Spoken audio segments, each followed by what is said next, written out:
Article 22 के बाद article 23 आता है। आर्टिकल 23 में कुछ चीजें हैं जैसे कि prohibition of traffic in human beings and force labour. ये जो जितने भी फोर्स लेबर होते हैं, जैसे बंधुआ मजदूर, बिहार में बंधुआ मजदूर बहुत ज्यादा फेमस है, उसके बारे में ये बात करता है कि हम किसी को भी फोर्स नहीं कर सकते काम करने के लिए। अगर हम ये कर रहे हैं तो ये बिल्कुल ही अनलॉफुल होगा। यहाँ पर ये है कि सब क्लॉज 1 में ट्रैफिकिंग जो होती है, मतलब जो छोटे बच्चे या फिर लोगों को ट्रैफिकिंग की जाती है उनकी, उसके अगेंस्ट ये आर्टिकल 23 काम करता है। Traffic in human beings and beggar and other similar forms of forced labor are prohibited, and any contravention of this provision shall be an offense punishable in accordance with law। अगर किसी भी form में, या तो बेगर के form में या फिर किसी अन्य फॉर्म में, अगर फोर्स लेबर जो है उनका एक तरह से उनको उनकी ट्रैफिकिंग की जा रही है, तो ये बिल्कुल भी अनलॉफुल माना जाएगा और ये एक ऑफेंस है, punishable in accordance with law.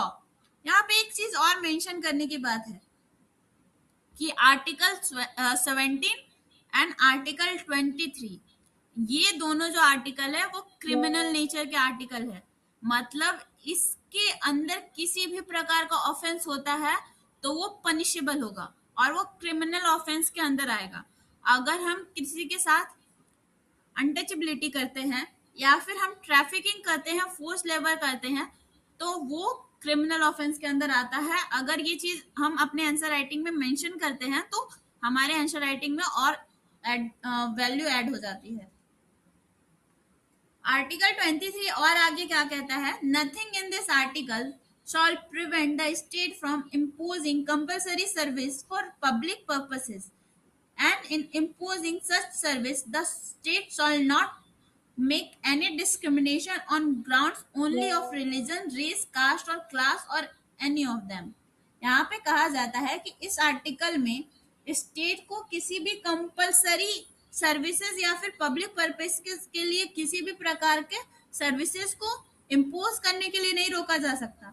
बस शर्त ये है कि वो किसी भी प्रकार का डिस्क्रिमिनेशन ना करे, किस ग्राउंड पे, रिलीजन, रेस, कास्ट और क्लास और एनी अदर ग्राउंड्स।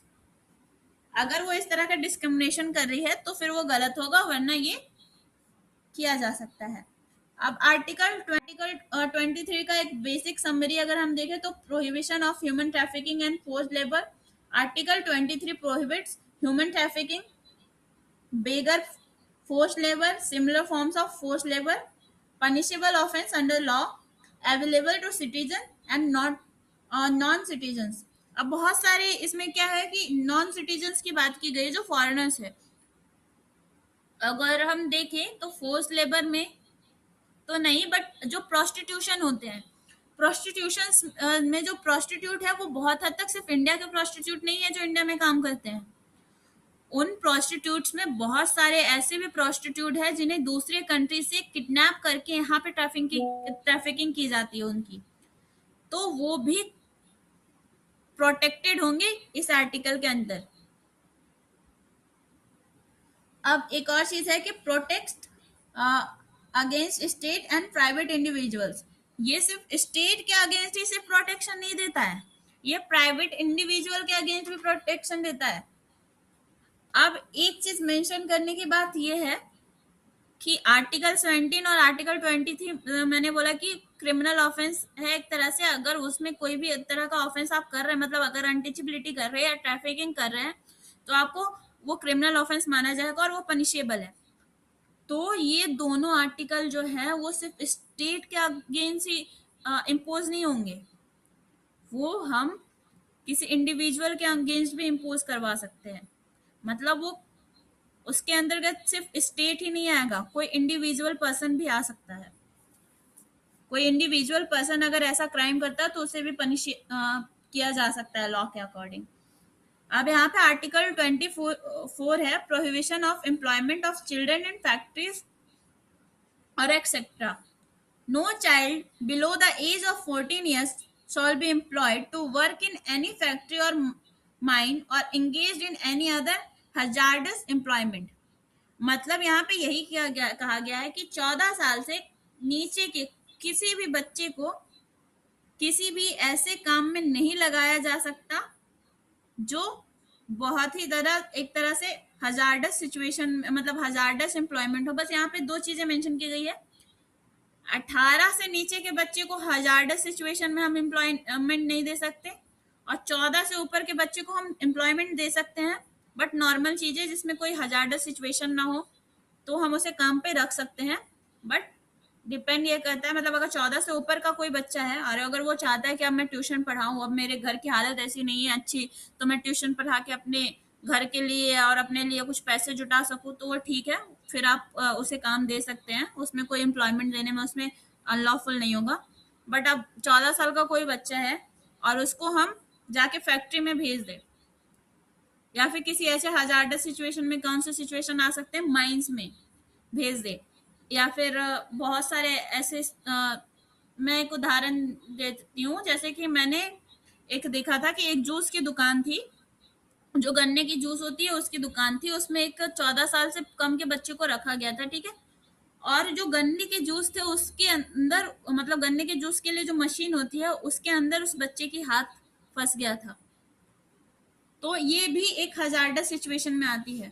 और ऐसे मतलब ऐसे एम्प्लॉयमेंट हम किसी भी 14 साल से, क्या 18 साल से नीचे के बच्चे को भी नहीं दे सकते, और 14 साल से ऊपर के बच्चों को नॉर्मल एम्प्लॉयमेंट दे सकते हैं, जिसमें ज्यादा उनको काम ना करना पड़े और ज्यादा उनकी सिचुएशन ऐसी ना हो। और इसमें भी बहुत सारे चीजें मेंशन की गई है। इसका सबसे इम्पोर्टेंट केस है मिनर्वा मिल्स केस। उसमें बहुत सारी चीजें कही गई थी कि हम 4 घंटे बच्चों को देंगे, 4 आवर्स का उनको छुट्टी देंगे ताकि वो पढ़ सके। और फिर हम किसी और भी बहुत सारे, जैसे फैक्ट्री होती है ना पटाखे वगैरह की, उन सारी फैक्ट्रीज में उनको एम्प्लॉयमेंट नहीं दे सकते, वो अनलॉफुल माना जाएगा। अब यहाँ पर है, इसमें हम 24 का एक नॉर्मल बेसिक समरी देखें तो 24 में क्या है कि एक तरह से देखा जाए तो ये बच्चों से रिलेटेड प्रोटेक्शन प्रोवाइड कराता है कि 14 साल तक के बच्चों को कोई भी प्रकार का हम उससे काम नहीं करवा सकते, और 14 साल से ऊपर के बच्चों को काम करवा भी सकते हैं तो वो हजार्डस एम्प्लॉयमेंट नहीं होना चाहिए। और अगर 18 साल के बच्चे हैं तो फिर उनको किसी भी प्रकार का एम्प्लॉयमेंट दिया जा सकता है। ये सारी चीजें हैं। अब आर्टिकल 25 क्या बोलता है? Freedom of conscience and free profession, practice and propagation of religion. इसमें सब क्लॉज 1 में कहता है कि subject to public order, morality and health and to the other provisions of this part, all persons are equally entitled to freedom of conscience and the right freely to profess, practice and propagate religion। इसमें यह कहा गया है कि हमारे पास freedom है। किस प्रकार का फ्रीडम? कि हम किसी भी मतलब किसी भी प्रोफेशन को अपना सकते हैं, प्रैक्टिस कर सकते हैं और प्रोपेगेट कर सकते हैं। यहाँ पे 3 जो कीवर्ड है उसे इम्पोर्टेंटली मेंशन कर देने से ये इजी हो जाता है, जैसे free profession, practice and propagation of religion. इसमें 3 चीजें कही गई है। रिलीजन के रिलेटेड हमें कौन से राइट है? प्रोफेशन का, प्रैक्टिस का और प्रोपेगेशन का। अब ये कहा गया है कि ये राइट तो है हमारे पास, बट यहाँ पे एक चीज, कुछ चीजें मेंशन भी की गई है कि इसमें रीजनेबल रिस्ट्रिक्शंस भी है। हम उसका पालन अगर नहीं कर रहे हैं तो हमें रिस्ट्रिक्ट किया जा सकता है अपने इस राइट को एंजॉय करने से। जैसे इसमें कौन कौन सी चीजें हैं? Subject to public order, morality and health. यहाँ पर ये कहा गया है कि पब्लिक ऑर्डर के अगेंस्ट नहीं होना चाहिए। अगर आप किसी भी रिलीजन को प्रोफेस कर रहे हो, प्रैक्टिस कर रहे हो या फिर प्रोपेगेट कर रहे हो तो इट्स फाइन, बट आप पब्लिक ऑर्डर को ब्रेक नहीं कर सकते, ना ही ऐसे कोई मतलब इस ऐसे तरह से अपने रिलीजन को प्रोपेगेट या प्रोफेस कर सकते हो जो मोरालिटी के अगेंस्ट हो। अब जैसे कि इसका उदाहरण में क्या हो सकता है, जैसे बलि होती है, वो मोरालिटी के अगेंस्ट है, इसलिए बहुत जगह पे बलियों देने को अनलॉफुल, मतलब एक तरह से मना कर दिया गया है कि आप किसी भी मंदिर या फिर किसी भी जगह पर बलि नहीं दे सकते। अब हेल्थ, हेल्थ से रिलेटेड भी चीजें होती हैं कि अगर आप किसी ऐसे रिलीजन को प्रोफेस कर रहे हो, प्रैक्टिस कर रहे हो, प्रोपेगेट कर रहे हो, ठीक है, बट आप लोगों के हेल्थ को प्रॉब्लम कॉज नहीं कर सकते। ये चीजें आपको ध्यान में रखनी होगी, तभी आप ये चीजें आराम से मतलब अपने इस राइड को एंजॉय कर सकते हो, वरना आप अपने इस राइड को एंजॉय नहीं कर पाओगे और उसमें रीजनेबल रिस्ट्रिक्शन लग जाएंगे। अब यहाँ पे है, nothing in this article shall affect the operation of any existing law or prevent the state from making any law. यहाँ पे ये है कि इस आर्टिकल में, ये आर्टिकल जो है किसी भी ऑपरेशन को इफेक्ट नहीं कर सकता। कैसे ऑपरेशन को? Any existing law or prevent the state from making any law. इसमें जो सब क्लॉज 2 है, इसमें दो चीजें मेंशन की गई है। उस से रिलेटेड किसी भी तरह को लॉ बनाने के लिए अगर स्टेट चाह रहा है तो वो बना सकता है। ये जो सब क्लॉज 1 है वो उसको कोई इफेक्ट नहीं करेगा। इसमें क्या है? Regulating or restricting any economic, financial, political or other secular activity which may be associated with religious practice. क्या कर सकता है? वो रेगुलेट कर सकता है और रिस्ट्रिक्ट कर सकता है। कैसे?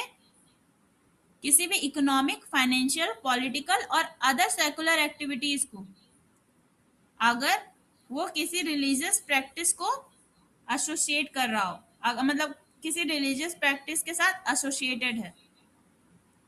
Providing for social welfare and reform or the throwing open of Hindu religious institution of a public character to all classes and section of Hindus।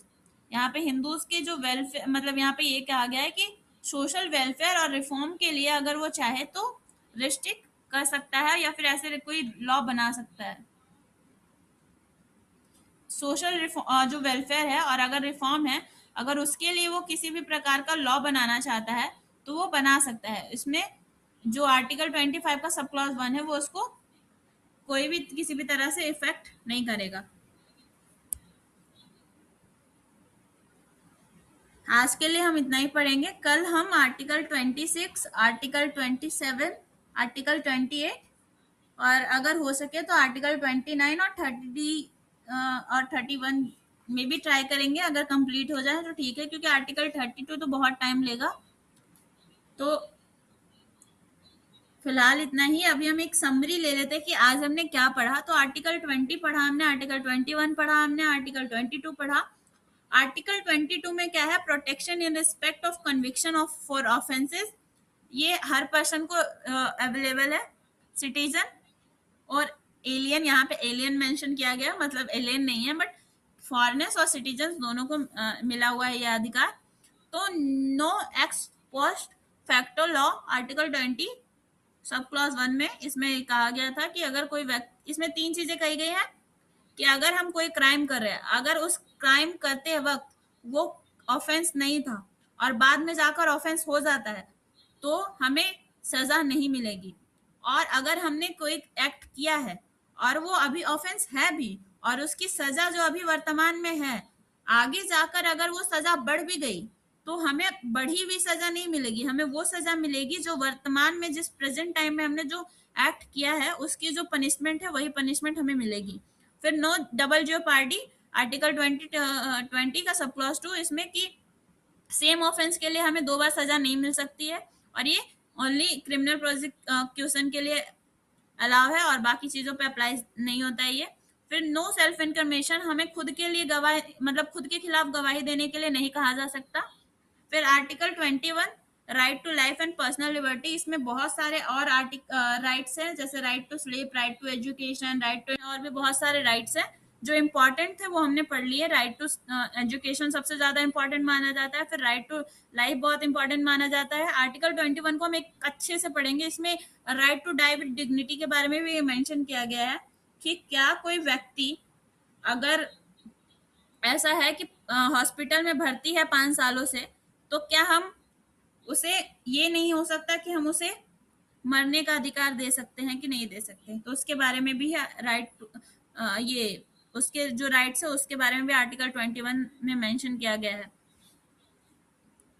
Article 21 में बहुत इंपॉर्टेंट चीज ये है कि इसमें बहुत स्मॉल आर्टिकल है बट इसकी कीज बहुत ज्यादा है और इसके अंदर बहुत सारे अदर राइट हैं जो right to life and personal liberty से जुड़े हुए हैं।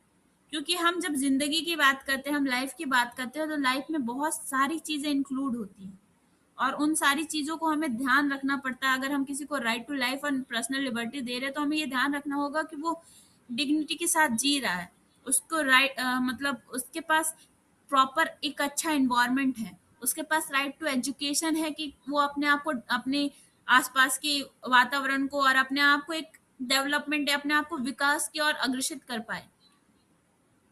इसके साथ ये आर्टिकल 21 में ये भी मेंशन है कि हम अपने मन पसंदीदा लड़के से या फिर लड़की से शादी भी कर सकते हैं। हमारे पास हमारे पर्सनल डिसीजन लेने का पूरा अधिकार है, हम अपने लाइफ से रिलेटेड डिसीजन ले सकते हैं। बस यही है कि हम अगर हैं इंडिपेंडेंट होकर अपने डिसीजन तो ले रहे हैं, पर हम स्वच्छंद नहीं हो सकते। स्वतंत्र हो सकते हैं, स्वच्छंद नहीं हो सकते। हम अपने लिए डिसीजन ले सकते हैं, पर अगर हमारा डिसीजन किसी और को इफेक्ट करेगा तो हम वो डिसीजंस नहीं ले सकते। बस यहाँ पर यही चीजें मेंशन की गई है। आर्टिकल 22 में क्या था, प्रोटेक्शन अगेंस्ट आर्बिट्ररी अरेस्ट के बारे में है। यहाँ पे दो तरह के जो डिटेंशन है वो मैंने बताया। अब राइट्स ऑफ अरेस्टेड पर्सन में कुछ चीजें हैं कि must be informed of grounds of arrest. अगर जो अभी मैंने एक प्रिवेंटिव डिटेंशन बताया था उसमें इन्फॉर्म करना जरूरी नहीं है, बट जो पिनिटिव डिटेंशन बताया था उसमें इन्फॉर्म करना जरूरी है कि किस ग्राउंड पे हम उसे अरेस्ट कर रहे हैं। Right to consult and be defended by lawyer, मतलब हम उसे कंसल्ट करने के लिए एक लॉयर भी देंगे और वो कंसल्ट करने का उसके पास अधिकार है। हम मना नहीं कर सकते कि आपके पास आप कोई लॉयर हायर नहीं कर सकते हो और आप किसी से कंसल्ट नहीं कर सकते। Produced before magistrate with in 24 hours, cannot be detained beyond 24 hours without court order, does not apply to enemy aliens or those arrested under preventive detention law। अगर यहाँ पर ये चीज है कि 24 घंटे के अंदर हमें उसे मजिस्ट्रेट के पास पेश करना पड़ेगा, बट ये जो मजिस्ट्रेट के पास पेश करने की बात है इसमें क्या, अगर हम मजिस्ट्रेट के पास जब तक लेके जा रहे हैं उसका टाइम इंक्लूड होता है, आने जाने का टाइम इस 24 आवर्स में इंक्लूड नहीं होता। इसको छोड़कर 24 आवर्स के अंदर हमें मजिस्ट्रेट के पास उसको पेश करना होगा। ये बीएनएस में मेंशन किया गया है, इसमें नहीं मेंशन है। और उसमें एक और चीज ये है कि जो प्रिवेंटिव डिटेंशन है उसके लिए हम 3 महीने के लिए गिरफ्तार कर सकते हैं। बस जो दूसरी तरह से अगर हम डिटेन कर रहे हैं तो उसमें हमें 24 घंटे के लिए अगर गिरफ्तार कर सकते हैं, उसके बाद अगर हमने मजिस्ट्रेट के पास पेश नहीं किया, चार्जशीट नहीं बनी, तो हमें उसे छोड़ना पड़ेगा। ये चीजें मेंशन की गई है आर्टिकल 22 में। आर्टिकल 23 भी हमने पढ़ा, उसमें ट्रैफिकिंग की बात की गई है कि हम किसी भी तरह का फोर्स लेबर नहीं करवा सकते, हम लोगों की ट्रैफिकिंग नहीं कर सकते, चाहे वो बेगर के फॉर्म में हो या किसी अदर फॉर्म में हो। आर्टिकल 24 में यही था कि 6 से 14 साल के किसी भी बच्चे को हम किसी भी तरह का काम नहीं करवा सकते। और अगर आर्टिकल 14 से ऊपर का कोई बच्चा है तो हम ऐसे काम करवा सकते हैं जो नॉर्मल हो, हजार्डस एम्प्लॉयमेंट उसे नहीं दे सकते अनलेस वो 18 ईयर्स का हो। अगर 18 ईयर्स का हो गया तो फिर हजार्डस सिचुएशन के लिए भी वो, हजार्डस एम्प्लॉयमेंट के लिए भी वो तैयार है और वो कर सकता है। ये अनलॉफुल नहीं है। उसके बाद आर्टिकल 24 के बाद आर्टिकल 25 हमने पढ़ा था। आर्टिकल 25 में क्या था कि हम अपने जो रिलीजन है उसको प्रोफेस कर सकते हैं, उसको प्रोपगेट कर सकते हैं और हमें इसमें किसी भी तरह का कोई भी बाधा नहीं उत्पन्न की जाएगी। पर इम्पोर्टेंट क्या है कि वो मोरालिटी, पब्लिक ऑर्डर के अगेंस्ट नहीं होना चाहिए, हम या फिर हेल्थ के अगेंस्ट नहीं होना चाहिए। हम कोई ऐसा काम नहीं कर सकते हैं जो किसी, मतलब अगर हम अपने रिलीजन के राइट को एंजॉय कर रहे हैं हम, तो हम उसमें ये ध्यान रखना होगा कि हम किसी भी तरह से पब्लिक ऑर्डर या फिर किसी के हेल्थ को या फिर मोरालिटी को, कुछ भी एक तरह से मोरालिटी को या फिर जो ये 3 ग्राउंड है उसको हम ध्यान में रख के अपने राइट टू रिलीजन है उसको एंजॉय करें। यही सारी चीजें हमने इसमें पढ़ी थी और अगले क्लास में हम आर्टिकल 26, आर्टिकल 27 और आर्टिकल 28 को पढ़ने का ट्राई करेंगे। फिलहाल के लिए इतना ही। Thank you.